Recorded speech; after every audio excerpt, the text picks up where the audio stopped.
Bismillahirrahmanirrahim. Assalamualaikum warahmatullahi wabarakatuh. Alhamdulillah. Alhamdulillahi rabbil alamin. Alladzi ahyana ba'da ma amatana wa ilaihi nusyur. Asyhadu an la ilaha illallah wa asyhadu anna Muhammadan abduhu wa rasuluh. Sallallahu alaihi wasallam la nabiyya ba'd. Allahumma salli wa sallim wa barik ala firdausil a'la miftahil jannati sayyidina Muhammad wa ala alihi wa ashabihi wa atba'ihi muslimin. Allahumma salli ala al-fatih miftahil hujub wal kushuf wal shuhud wa ala alihi wa ashabihi ajma'in. Amma ba'd.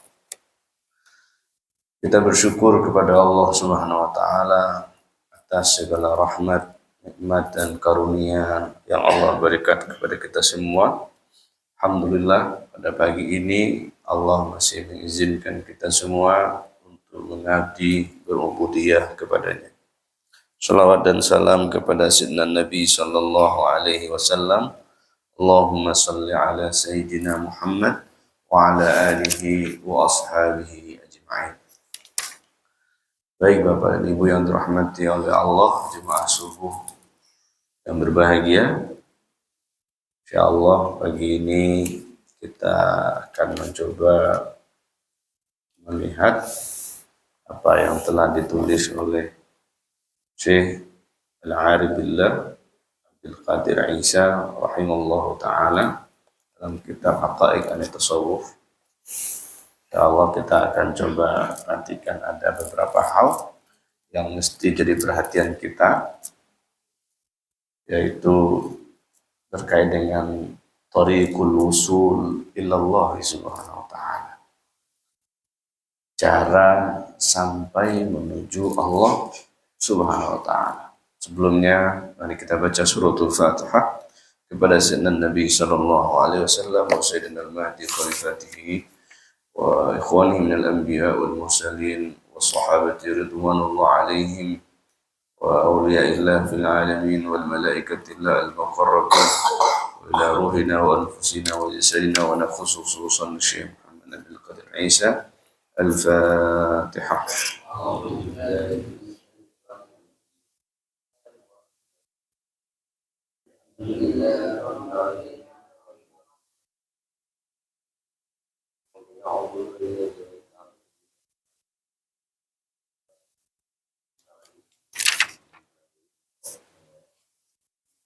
Amin ya rabbal alamin. Baik Bapak Ibu yang dirahmati oleh Allah, kalam wusul atau wusul ilallah itu sering kita dengar, dan kalam itu telah familiar. Kalam itu sangat akrab dengan kita. Namun ada yang berbeda memahami kata usul ilallah itu. Dan bahkan sebagian juga memahami ketika berbicara makna usul ilallah itu termanya langsung mengarah kepada konsepsi sufi, tasawuf, thariqah. Sebetulnya ketika kita membicarakan al-wusul ilallah, semuanya itu berpeluang untuk bisa sampai kepadanya. Dan itu tergantung Allah. Allah mau sampaikan atau tidak. Nah, maka kita mesti bicarakan apa makna wusul ilallah itu, sampai kepada Allah. Kalau kita berbicara wusul artinya sampai dalam tatanan makna yang kita pahami secara zahiriyah atau secara empirik. Nah, usul itu artinya apa? Sampai. Sama kita dari rumah masing-masing menuju masjid ini, ketika telah sampai di sini disebut dengan al-wusul, sampai ke masjid. Tapi makna al-wusul ilallah bukanlah seperti makna kita ke masjid dan nyampe di masjid. Tidak seperti itu. Kenapa tidak seperti itu? Karena Allah tidak ada hadnya, tidak ada jihahnya. Yang ada hadnya itu kita, kalau kita pergi dan sampai. Kalau Allah tidak begitu. Disinilah pentingnya kita mesti memahami akidah. Kalau dalam perspektifnya ahlu sunnah wal jamaah, akidah Asy'ariyah Maturidiyah, di situ ada penjelasan terkait dengan salah satu sifat Allah itu adalah mukhalafatuhu lil hawadis, sifat salbiyah. Allah itu berbeda dari makhluknya. Maka sampai kita kepada Allah tentu sampai yang berbeda dengan makhluknya. Kalau sampainya itu sama seperti makhluk, maka itu bukanlah sampai kepada Allah. Kenapa begitu? Allah katakan laisa kamitslihi syai'un wa huwas samiul basir. Tiada yang serupa dengan Allah sesuatu pun. Tak satu pun yang serupa dengan Allah Subhanahu wa taala.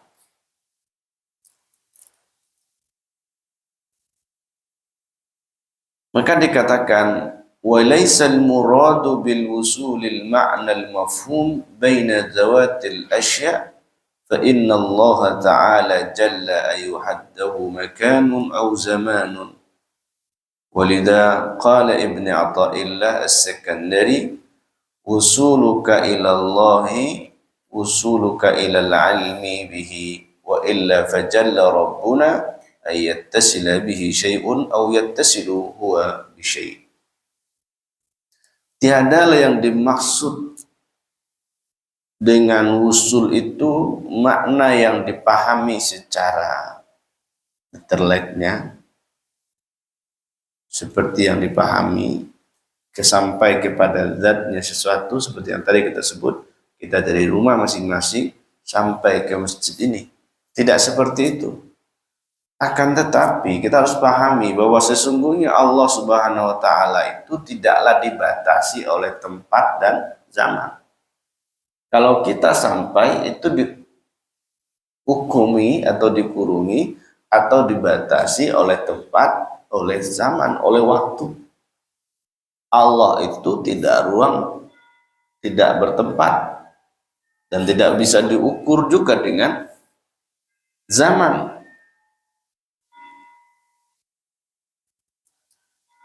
Lalu Ibnu Athaillah As-Sakandari menjelaskan, maka oleh karena itu makna usul itu adalah sampaimu kepada Allah atau usuluka ilallah, usuluka ilal ilmi bihi, yaitu sampainya kamu berilmu dengan Allah.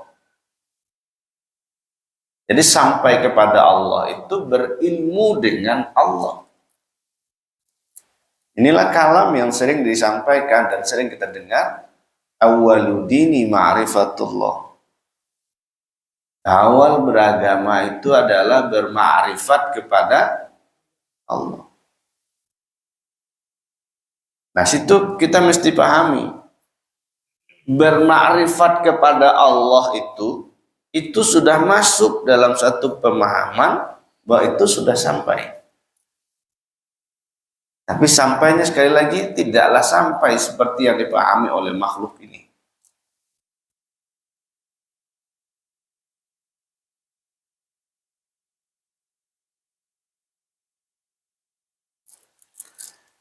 Maka inilah kenapa kita wajib berilmu tentang Allah. Dalam surat Muhammad itu dikatakan apa? Fa'lam annahu la ilaha illallah.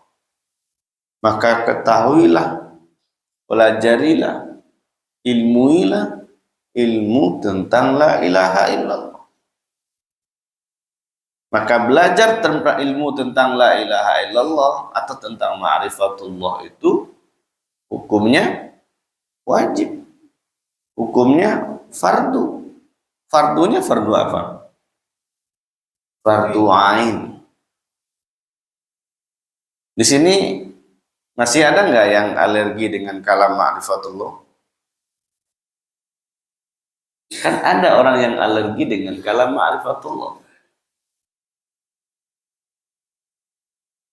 Orang yang alergi dengan kalam ma'rifatullah itu udah namanya setan itu. Yang nggak mau mengenal Allah itu ya setan. Kalau alergi dengan kalam ma'rifatullah, terjemahin saja mengenal Allah. Kalam mengenal Allah masih alergi juga. Udah ketahuan itu orangnya. Jadi kalau mengenal, wajib kita mengenal. Kalau nggak kenal, bagaimana kita bisa menyembahnya? Bagaimana kita bisa menyembahnya kalau kita tidak kenal? Dalam bahasa sederhana, bagaimana kita bisa menuruti apa yang dikalamkannya sementara kita tidak mengenalnya? Inilah masalah orang di mana-mana. Ketika ada kajian di mana-mana, pertanyaannya satu, bagaimanakah cara khusyuk sholat? Ini pertanyaan di mana-mana, dan pertanyaan ini masih relevan sampai saat ini. Itu kan khusyuk itu bentuk dari ekspresi ketundukan kepatuhan. Coba kalau orang nggak kenal, mau nggak kita diperintah-perintah? Tidak mau. Tapi kalau kenal, ada kepahaman di situ. Maka disinilah mesti kita belajar mengenali itu. Wajib kita belajar mengenal.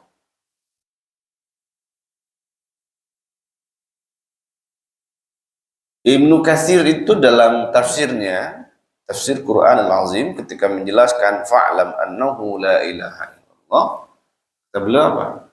Belajar ilmu la ilaha illallah itu wajib semenjak baligh dan akil.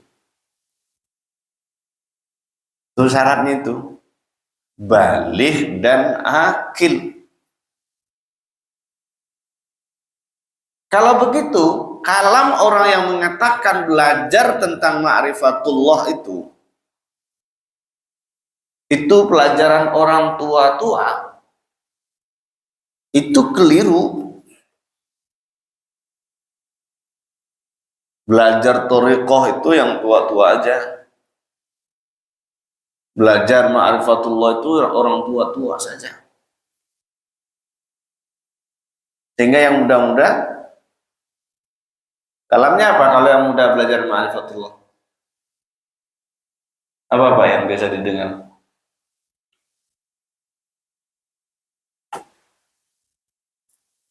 Jangan, yang muda-muda jangan belajar ilmu itu, tersesat. Ada yang bilang begitu? Kan aneh itu. Semestinya belajar ma'rifatullah itu ketika akalnya mulai aktif, dia akil dan dia balik, sehingga akalnya bisa langsung cerna. Gak ada orang yang gila belajar tentang ma'rifatullah. Dalam persepsi orang nanti gila, gak ada. Ya kalau mereka toh memaksain gila juga, ya jawab juga lah, iya gila, tapi gilanya dengan Allah, bukan gila dengan selain Allah.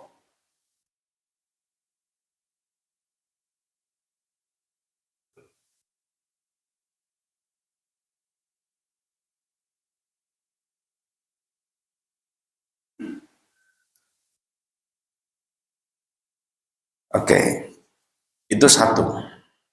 Kata Imam Al-Ghazali, ini juga dikutip oleh Syekh Muhammad Al-Qadri Isa, makna al-wusul huwa ar-ru'yatu wal musyahadatu bisirril qalbi fid dunya wa bi'ainir ra'si fil akhirah falaysa ma'na al-wusul ittisalu dzat bidzat ta'ala Allah an dzalika 'uluwan kabira. Ini kata Imam Ghazali, makna wusul itu adalah memandang, ru'ya, musyahadah. Musyahadahnya dengan apa? Bisirril qalbi, dengan sir qalbu. Ini sudah beda dikit ini. Ini sudah mulai memandang, mulai bermusyahadah. Kalam ru'yah, kalam musyahadah, ini juga kalam yang populer di kalangan sufi.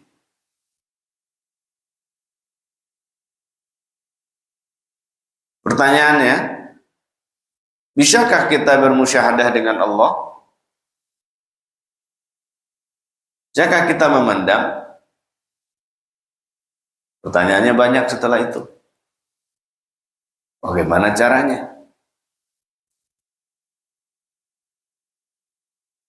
Maka dalam kalam musyahadah atau kalam ru'yah itu, sebetulnya orang yang wusul kepada Allah itu adalah mengingat kembali kenangan masa lalunya dengan Allah. Masa lalu kita ini sebelum kita lahir ke muka bumi ini, ada password yang kita baca dulu bersama. Ada ikrar yang kita baca. Dan kalam alastu birabbikum qalu bala syahidna itu. Kita mengatakan syahidna. Allah katakan apa? Bukankah aku adalah Tuhanmu?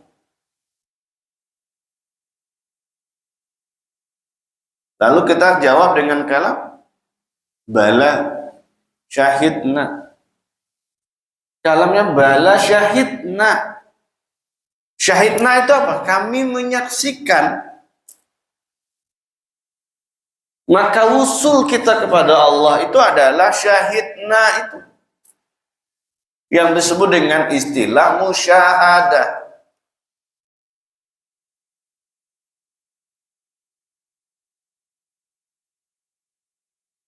Memandang itu karena Allah yang membukakan tirainya. Bukan kita.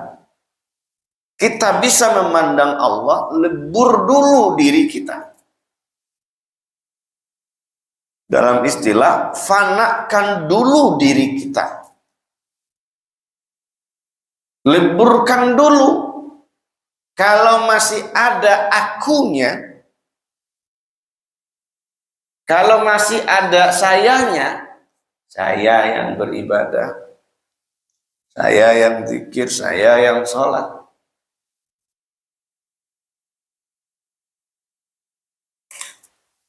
Nah, hal itu masih jauh. Disinilah pentingnya kita belajar bagaimana bisa kembali lagi kita kepada masa-masa kita bermusyahadah kepada Allah Subhanahu wa taala. Al-musyahadatu bisirril qalbi fid dunya. Memandang Allah, bermusyahadah dengan Allah itu dengan sir qalbu di dunia. Kalau sir qalbu apa? Dalamannya, qalbunya qalbu. Kalau begitu, apa pekerjaan kita pertama? Pekerjaan kita pertama itu adalah bagaimana membersihkan qalbu. Membersihkan qalbu dari apa? Membersihkan qalbu min afatil qulub, dari semua penyakit hati. Afatul qulub itu apa saja? Ya, sebutlah. Ria, hasad, dengki, dikit, adu domba, namimah, kibir, sombong, merasa lebih tinggi dari orang lain, merasa lebih hebat dari orang lain. Semuanya berhubungan dengan hati. Lihat orang kadang dia marah sendiri aja. Ada nggak yang begitu? Orang nggak ngapa-ngapain tapi dia yang sakit hati. Nah itu yang mesti dibersihkan. Kalau dalam bahasa yang lebih sedikit lagi, orang yang sakit hatinya itu kolbu yang tidak mau diajak menyebut nama Allah. Itu tanda sakit itu. Atau dalam bahasa lain, kolbunya yakhzah, kolbunya ghaflah, lalai. Kolbu yang tidak mengingat Allah. Itu pertanda sakit. Kadang kolbu itu ada kolbu yang mayit, kolbu yang mati. Kalau kolbu yang mati gimana? Kalau kolbu yang mati nggak mau lagi dia nyebut nama Allah. Dan itu mesti dihidupkan kembali. Kolbu yang marid, yang sakit, itu yang tadi kita sebut. Semua penyakit hati itu apapun jenisnya itu ada sama dia. Kalau toh dia beribadah tidak ria lagi, misalnya muncul ujub. Keren sekali saya subuh ini, bisa sholat subuh, bisa berwirid, macam-macam.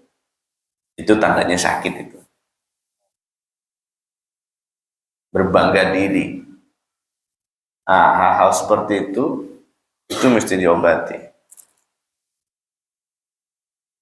Diobati dengan apa? Nah, ini nanti akan kita coba singkap sedikit-sedikit. Di situ nanti mengobatinya bertaubat. Taubat.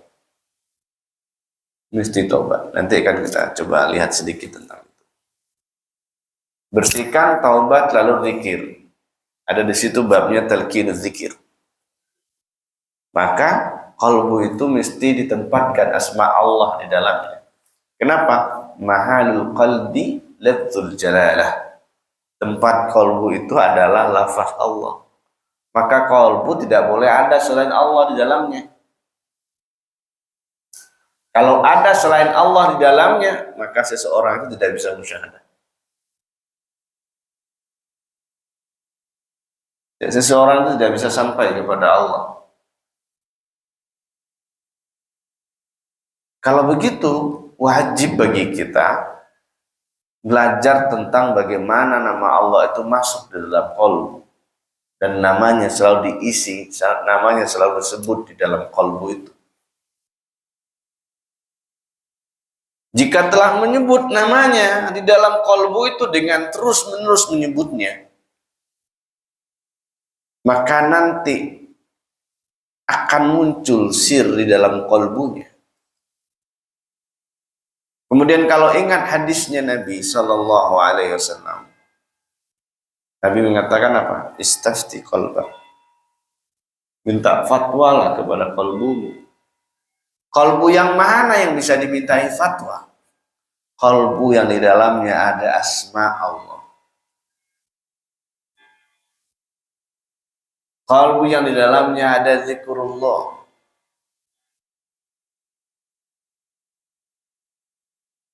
Itu alarm selesai.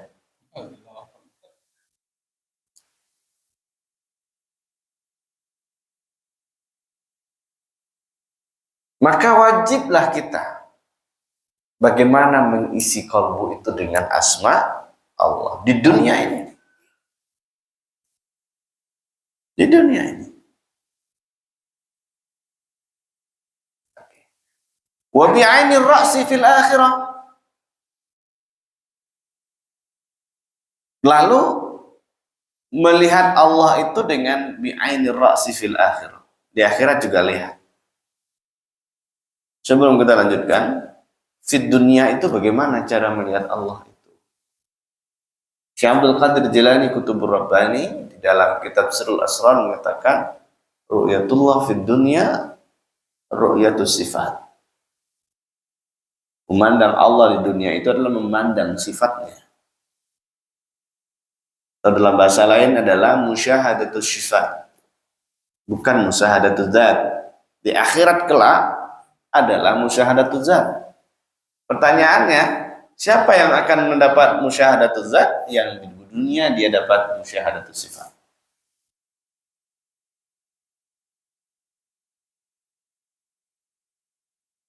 Falaisa ma'na al-wusul ittisalu zat bidzat. Tiadalah yang dimaksud dengan wusul kepada Allah itu bertemunya zat dengan zat. Kalau dipahami seperti tadi itu, ini yang tadi di awal dikatakan tidak seperti bertemunya kita bertemu ini. Tidak begitu. Karena Allah Subhanahu wa taala Maha tinggi dari hal yang demikian itu. Lalu bagaimana? Kita serahkan saja kepada Allah Subhanahu wa taala. Maka dalam perspektifnya Bayazid Al-Bustami, usul kepada Allah itu fanakan dirimu. Jika kamu fana, kamu telah usul. Maka dalam bahasa lain, jika kamu tidak teringat kepada sesuatu, maka kamu sudah usul kepada Allah. Sederhana kan? Tapi jika kamu tidak ingat atau kamu ingat sesuatu, maka kamu tidak bakalan usul kepada Allah.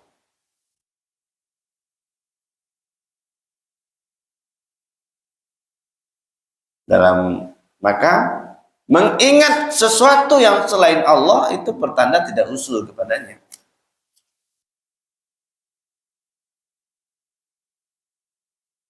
Maka mana usul itu ya yang diingat Allah saja. Maka selain Allah tidak ada. Itulah prosesi-prosesinya.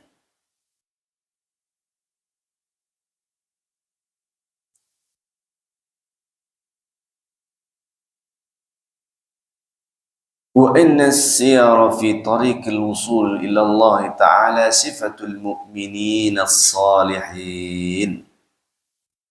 Sesungguhnya berjalan menuju sampai kepada Allah atau usul kepada Allah itu adalah karakternya orang mukmin yang saleh. Jadi belajar tentang ilmu usul ilallah, bermakrifat kepada Allah itu karakternya orang mukmin. Setiap saat dia selalu belajar bagaimana bisa usul ilallah subhanahu wa ta'ala. Min ajlihi ja'al anbiya wal mursalun wa ilayhi yad'u al ulama wal mursyidun kay yatarakki al mar'u min khadidil madiyati wal haywaniyah ila mustawa al insaniyah al malkiyah wa yadhuku na'imul qarbi wal ladzatul unsi billahi ta'ala. Itu sebabnya para nabi dan rasul itu diutus oleh Allah. Bagaimana nabi dan rasul itu kembali membimbing kita kepada Allah itu. Jadi nabi dan rasul itu kan tugasnya apa? Ad-da'i ilallah.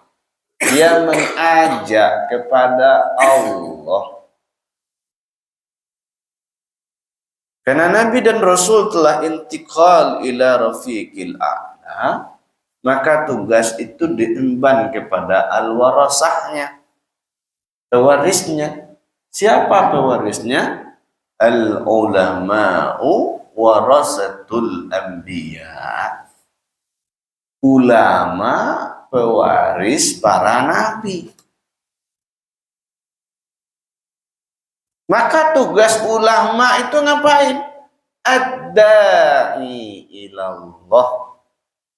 Mengajak orang kembali kepada Allah. Atau dalam bahasa lain, membimbing orang kembali lagi kepada Allah.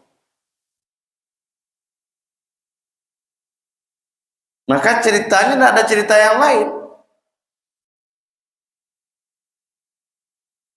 Bagaimana membimbing orang itu kembali kepada Allah? Ini yang tadi disebut jadwal ulama wal mursyidun. Ini yang diserukan oleh para ulama dan para mursyid yang membimbing, yang menunjuki jalan. Yang disebut dalam bahasa orang sekarangnya adalah guidance. Yang dalam bahasa Kementerian Haji dan Umrohnya adalah mutawifnya. Ada yang membimbing. Jadi supaya kita bisa sampai kepada Allah, itu ada yang bimbing, nggak bisa jalan sendiri.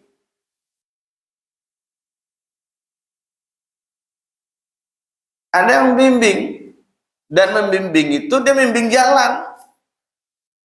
Kalau sekarang kan ada mapnya. Tadi kita ke sini pakai map, di mana-mana pakai portal. Tawaf kita. Bukan tawaf wada, baru tawaf kudum. Akhirnya apa? Akhirnya dibimbing juga tuh dari sana tuh ke sini. Nunjukin jalan begitu. Supaya bisa sampai.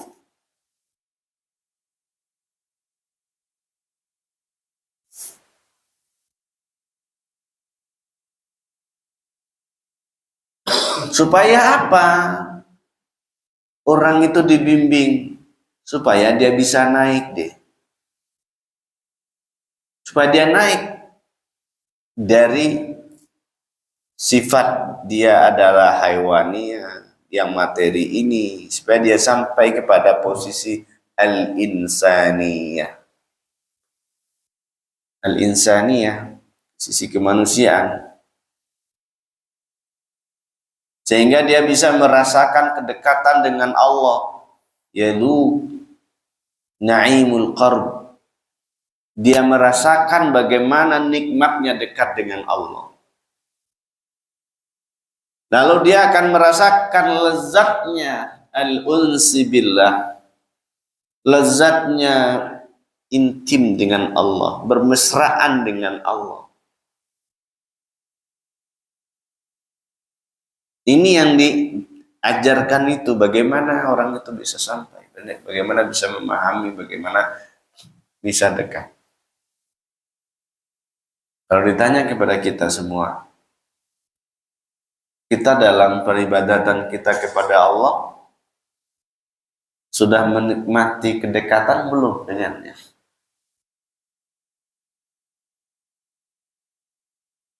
Atau kita masih tergesa-gesa aja kayak mau dikejar orang aja? Orang kalau dikejar kan gimana? Buru-buru. Kalau sholat buru-buru, kalau zikir juga buru-buru juga, entah mau kemana dia. Maka di situ ada tumakninahnya. Tenang. Tenang. Orang kalau merasakan nikmatnya kedekatan, itu nyaman sekali nih. Ya, untuk memudahkan paham. Bapak dan Ibu senang nggak dekat sama istrinya? Oh, jawaban sekarang sudah berbeda, nggak senang katanya. Senang itu dulu waktu awal-awal nikah. Kalau sekarang udah mulai kelihatan nih di jidatnya masing-masing nggak senang lagi. Karena kalau dekat banyak apa? Banyak duit keluarnya ya? Enggak begitu juga. Itu bercanda saja. Kenyamanan. Maka ini juga bisa jadi evaluasi bagi kita. Kalau kita sudah mulai nggak nyaman dengan pasangan kita, ayo evaluasi itu. Harus dievaluasi. Evaluasinya bukan untuk berpisah, tapi bagaimana bisa dekat lagi. Saling memahami. Saling memahami.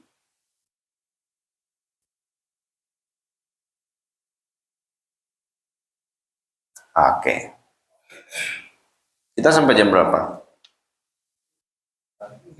Waduh. Kacau ini. Suruh berapa lagi?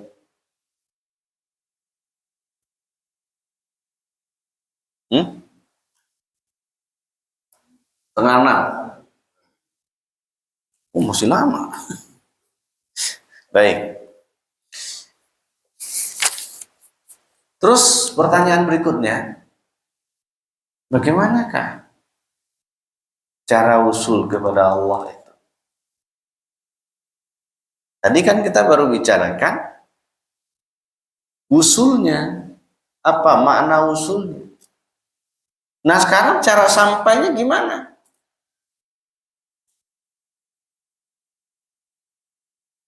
Apa yang disebut dengan sampai itu?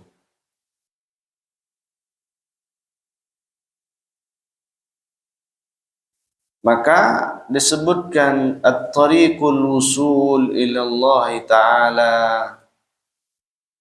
huwa al-maqamat. Ada beberapa maqamat. Jadi cara untuk sampai kepada Allah itu ada beberapa fase yang mesti diikuti, yang mesti dilalui. Huwa tilkal maqamat al-qalbiyah kat-taubati wal muhasabati wal khawfi wal raja'i wal muraqabah wa sifatu khuluqiyah kas-sidqi wal ikhlasi wal sabr allati yatahalla biha salik fi tariqihi ila ma'rifatillahi ta'ala ma'rifatan zawqiyatan wal wusulu ila maqamil ihsan alladhi la hadda li muraqabatihi lil maratibihi. Cara sampai kepada Allah itu ada beberapa tahapan yang disebut dengan istilah maqamat. Kalau di sini ada 12 tingkatan, 12 etape yang mesti kita ikutin. Yang pertama namanya at-taubah, taubat. Yang kedua muhasabah. Taubat artinya apa? Kembali. Muhasabah, introspeksi diri. Yang ketiga al-khauf. Apa itu al-khauf? Cemas, takut, khawatir. Apa yang ditakutkan? Ditakutkan taubatnya tidak diterima. Lalu berikutnya ada ar-raja. Apa itu raja? Ada harapan. Harapannya apa? Harapannya taubatnya diterima oleh Allah. Kemudian berikutnya apa? As-sidqu. Benar, jujur. Lalu berikutnya al-ikhlas. Ikhlas dia. Berikutnya ada as-sabr. Sabar. Berikutnya ada wara. Berikutnya ada zuhud. Berikutnya ada ridha. Berikutnya ada tawakal. Berikutnya ada asyukur. Inilah kata Nabi, kenapa dia mau beribadah kepada Allah? Katanya apa? Aku pengen menjadi hamba Allah yang bersyukur. Karena Nabi itu juga disebut dengan abdan syakura. Itu tingkatan-tingkatan.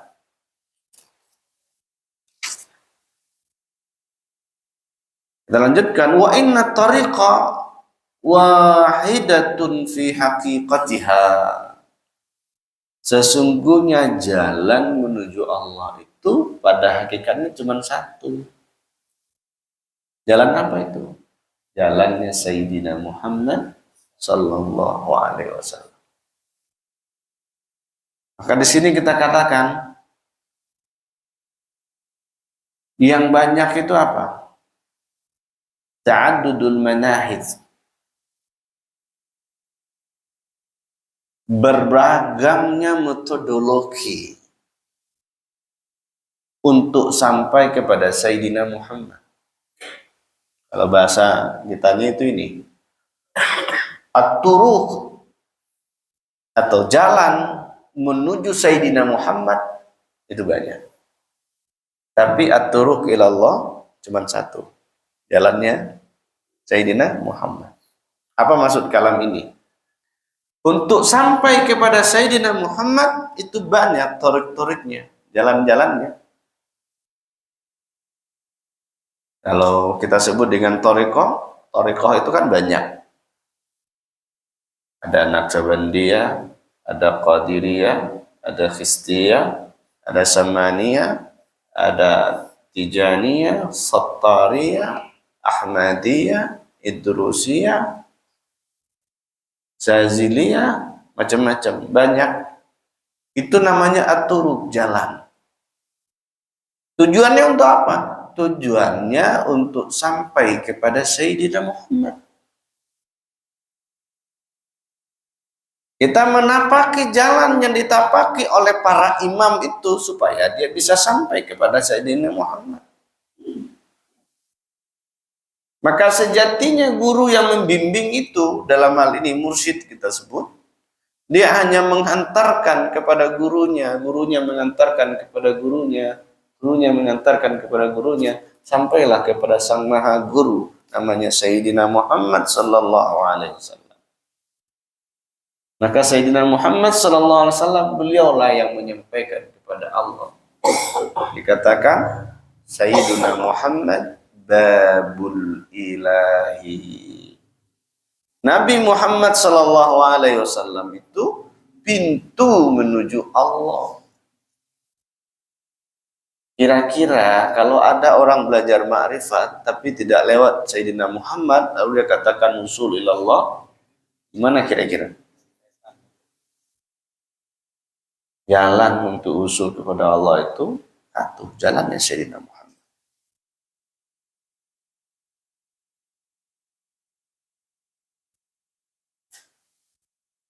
Nah, tugas kita itu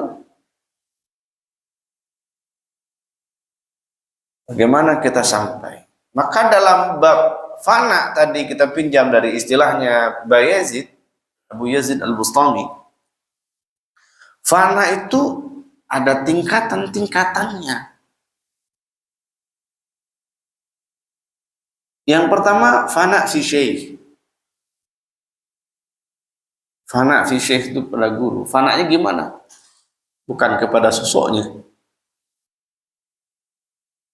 tapi fana kepada ilmu yang diajarkan oleh sang guru.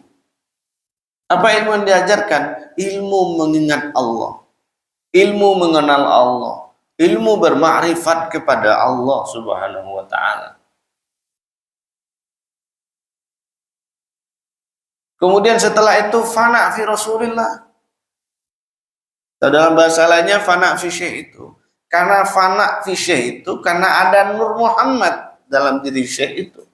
Yang dipandang adalah nur yang ada fi syekh itu, bukan sosoknya.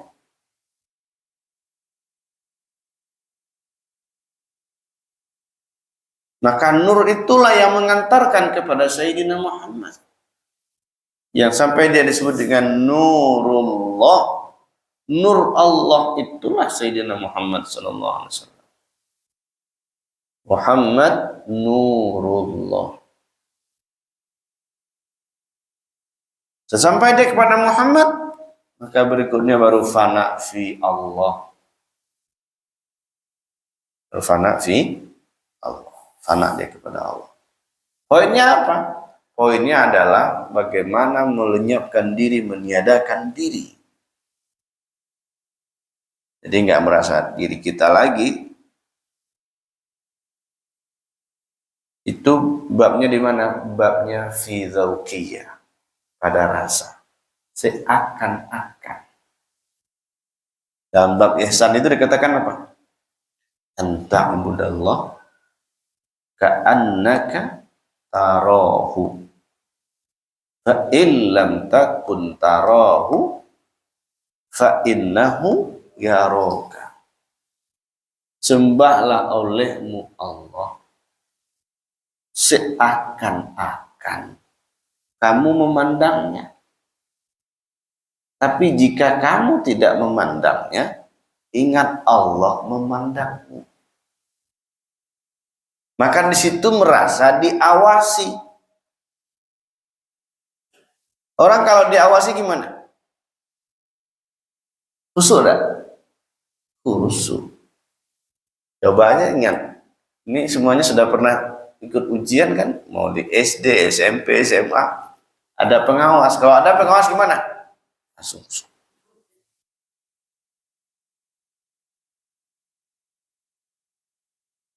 Nah, kita beribadah itu juga begitu, merasa ada diawasi. Allah selalu memandang kita. Jika belum bisa memandang Allah, ya ingat Allah memandang kita. Nah, itu yang perlu kita tanamkan dalam diri kita itu.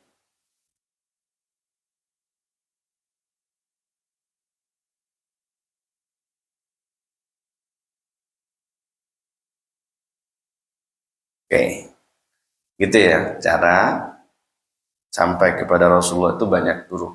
Tapi sampai ke Allah, turuknya cuma satu. Jalannya Sayyidina Muhammad SAW. Ada pertanyaan? Mau ditanyakan? Dan ini ada. Silakan Bapak yang mau bertanya kepada Buya. Ya.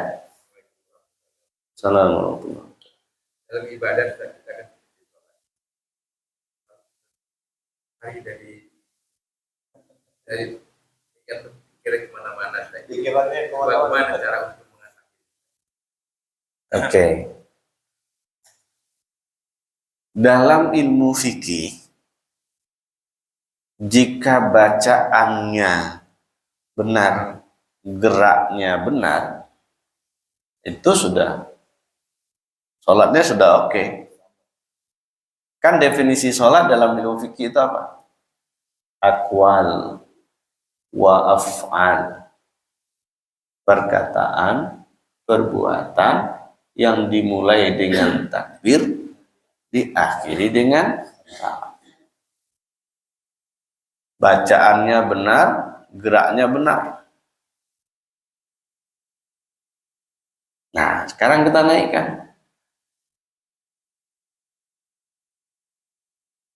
Rukun sholat itu berapa? Kalau dalam fikih tadi itu. Itu cuma dua tadi itu. Rukun qauli, rukun fi'li. Rukun qaulinya bacaan. Rukun fi'linya gerak, perbuatan. Ada satu rukun lagi. Namanya rukun qalbi. Rukun qalbi. Bagaimana rukun qalbi? Rukun qalbi itu qalbu menghadap Allah. Nah, problem muncul. Baru sholat dimulai semuanya hadir semua. Saya pernah nyebut, orang terkadang pas ketika sholatnya dia kasyaf. Nah, ini juga dalil untuk orang yang mengatakan tidak ada kasyaf. Kasyaf itu ketersingkapan. Lagi sholat dia, kasyaf dia, kuncinya yang hilang tadi sudah jadi. Ketemu tuh, itu kasyaf itu. Ini pikiran kemana-mana. Kenapa pikiran kemana-mana? Jawabannya sederhana. Karena kita tidak fokus satu. Yang kedua, kita nggak serius. Orang kalau serius pikirannya ada kemana-mana. Nggak serius dia. Banyak kita nggak serius sama Allah. Serius, fokus. Nah, lalu bagaimana metodologinya? Metodologinya itu semuanya sentralnya di sini, di kolbu. Maka dalam peribadatan itu kita mesti mengikut imam. Imam kita siapa? Imam itu kolbu. Kolbu yang jadi imam itu Kalau qalbu yang menjadi imam, ikutin. Kalau qalbu nyebut nama Allah, maka semuanya nyebut Allah.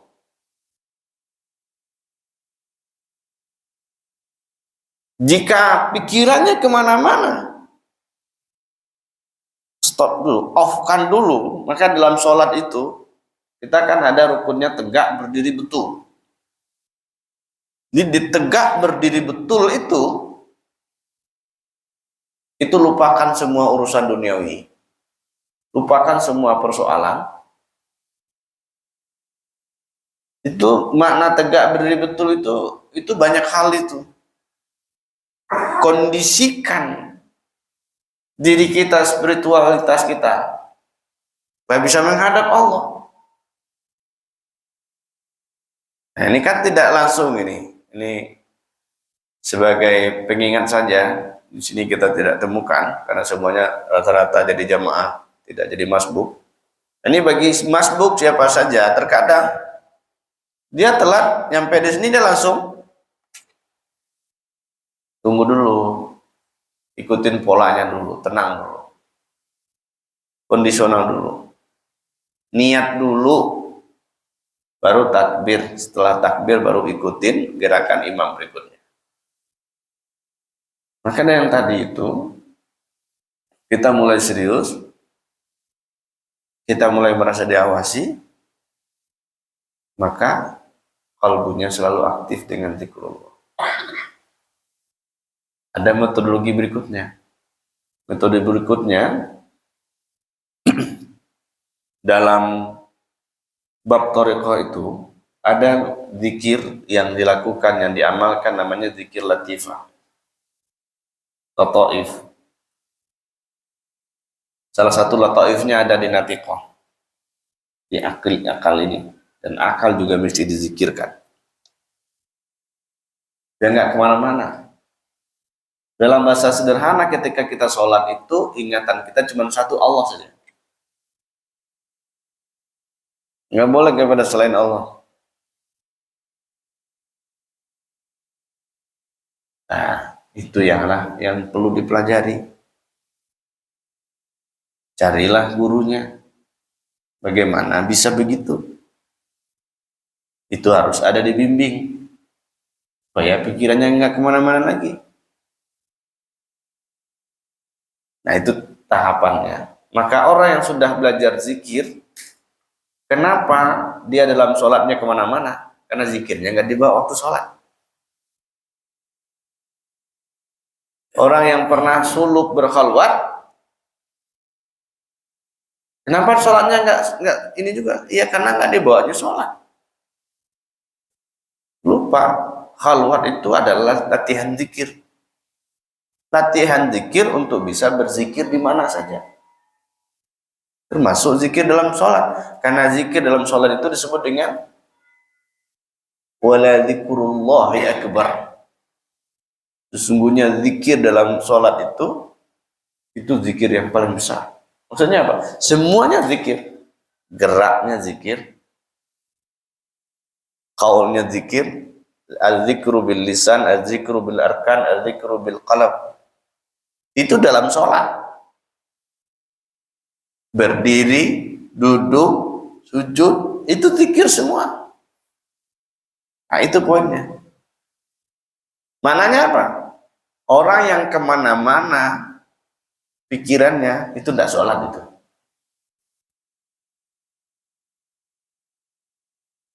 Karena esensi sholat itu apa?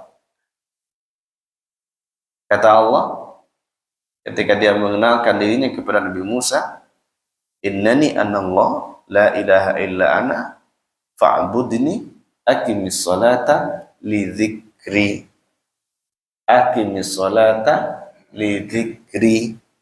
Dirikanlah salat untuk mengingatku. Bukan dirikanlah salat untuk ngayal. Nah, di sini kita nih mulai belajarnya tuh. Aqimis salata li dzikri. Dirikanlah salat itu untuk mengingatku. Jika belumlah kita bisa mengingat secara totality, maka kita berusaha untuk mengingat Ada usaha terus mengingat. Nah, itu dia.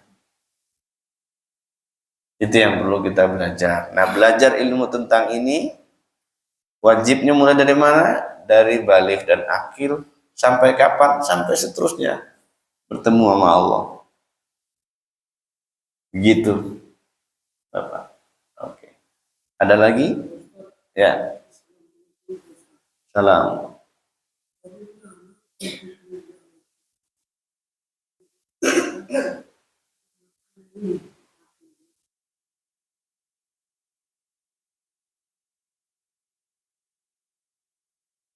Ambil imannya.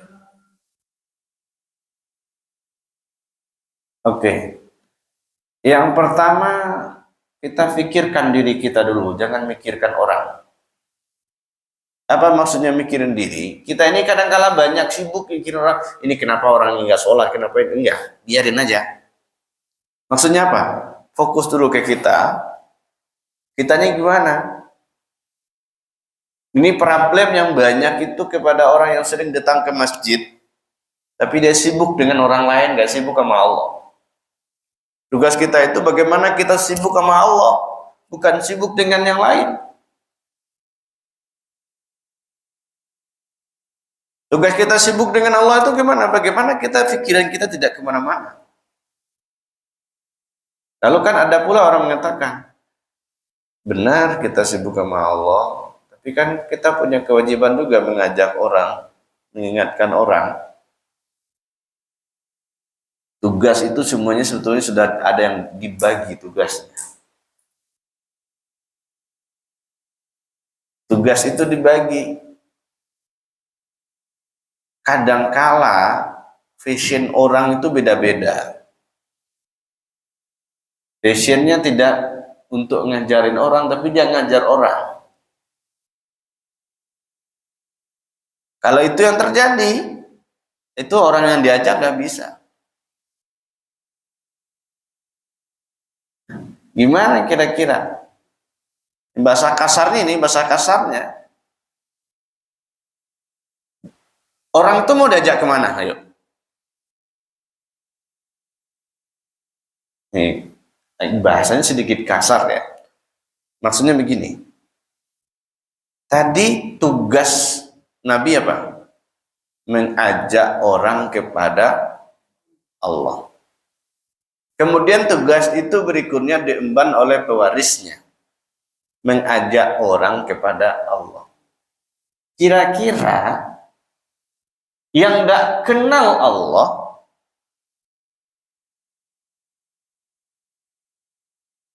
kira-kira dia mau ajak kemana orang?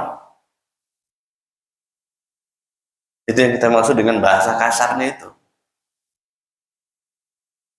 Dia belum pernah ke Mekah, tapi dia jadi mutawif.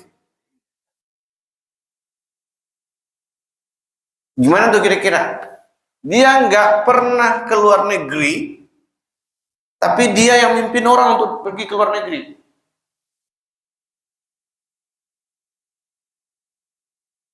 Nah, itu bahasa kasarnya begitu.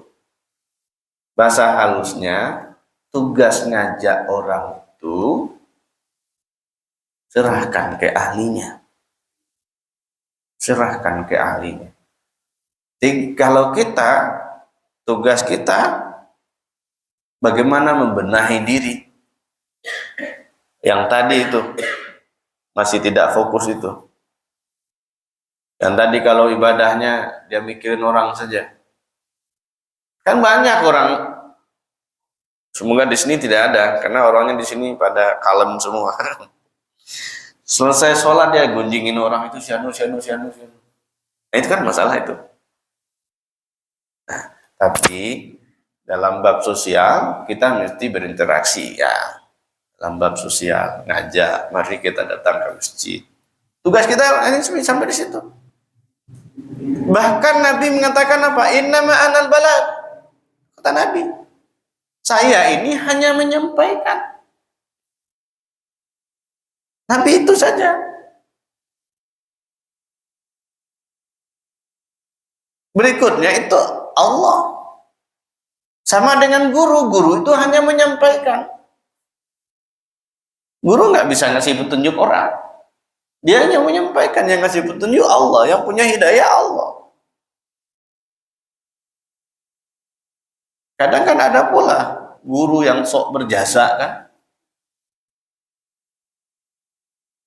Enggak, dia hanya tugasnya hanya menyampaikan. Ini ngajar gini tugas. Tugas menyampaikan. Berikutnya, nah itu tergantung. Kan itu, Nabi itu. Innama anal balagh. Saya hanya menyampaikan. Tugaskan menyampaikan, mengingatkan. Biasanya, jika dia berkalam dengan kalam kolbu, maka dia juga akan sampai kepada kolbu. Tapi kalau dia berkalam dengan kalam kebengisan, nah, itulah. Makanya mesti pelan-pelan. Tugas kita pertama, perbaiki diri. Cek bagaimana kita selalu mendekat kepada Allah. Itu hal penting. Lalu mengobati. Jika kolbunya sakit, obati segera. Jika tidak tahu obatnya, datanglah ke dokternya. Kalau kita sakit kepala, sakit gigi dan sebagainya, ada dokter sakit giginya. Datang ke dokternya, biar dia kasih resepnya berapa. Jangan minum obat sendiri. Dan begitu. Lalu kata kedokteran itu, jika sakit berlanjut, hubungi dokter. Artinya apa? Mesti ada dokter kolbunya yang selalu membimbingnya. Jika sakit lagi, datang lagi ke dokternya. Nah, itu dia. Karena Nabi itu disebut apa? Tibbil qulubi wa dawaiha wa afiyatil abdani wa shifaiha. Tibbil qulub wa dawaiha, itu Nabi. Nabi itu mengobati kolbu. Nah, tibbil qulub wa dawaiha itu dokter dan pengobat kolbu itu juga diwariskan kepada warasahnya, pewarisnya. Maka inilah sejatinya karakter pewaris Nabi itu. Dia mengobati kolbu umat. Mengobati. Obat yang paling ampuh untuk kolbu itu adalah zikrullah. Zikrullah. Kalau nggak percaya silakan sebut nama Allah sebanyak-banyak. Dan itu boleh diuji. Oke, waktunya sudah habis atau masih ada pertanyaan? Udah ya, semoga bermanfaat. Dan kita berharap kepada Allah agar jalan ini Allah tunjukkan jalan menujunya. Allah tunjukkan kita, sampaikan kita kepada pewaris Nabi SAW, sehingga kita diajarkan bagaimana berjalan menuju kepada Nabi, lalu nanti Nabi SAW yang mengantarkan kita kepada Allah Subhanahu Wa Taala. Mari kita baca suratul Fatihah kepada kolbu kita masing-masing. Kita berdoa kepada Allah agar kita ditunjuki kepada jalan menuju hadratnya, selalu mendekat kepadanya, selalu mengingatnya kapanpun, dimanapun. Dan Allah tunjuki kita kepada guru-guru yang akan membimbing kita. Hadhihi niyya al-Fatihah.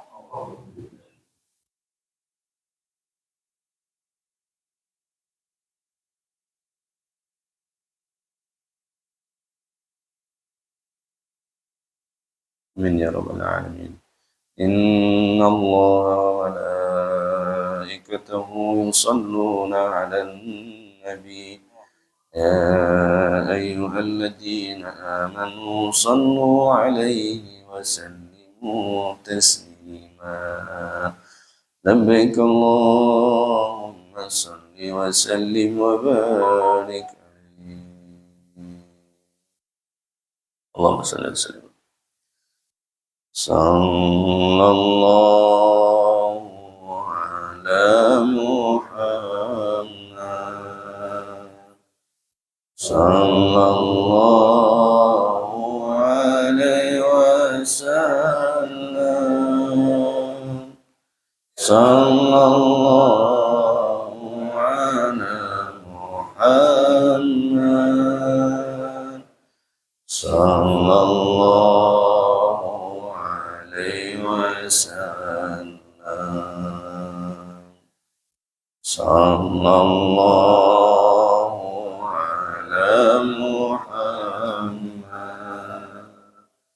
sallallahu alaihi wasallam, sallallahu ala Muhammad, sallallahu alaihi wasallam, sallallahu ala Muhammad, sallallahu alaihi wasallam, sallallahu ala Muhammad, sallallahu alaihi wasallam. Alhamdulillah rabbil alamin. Mohon maaf. Assalamualaikum warahmatullahi wabarakatuh. Waalaikumsalam warahmatullahi wabarakatuh. Sekian kajian kita jumpa ini yang Aman, aman. Dr. Ali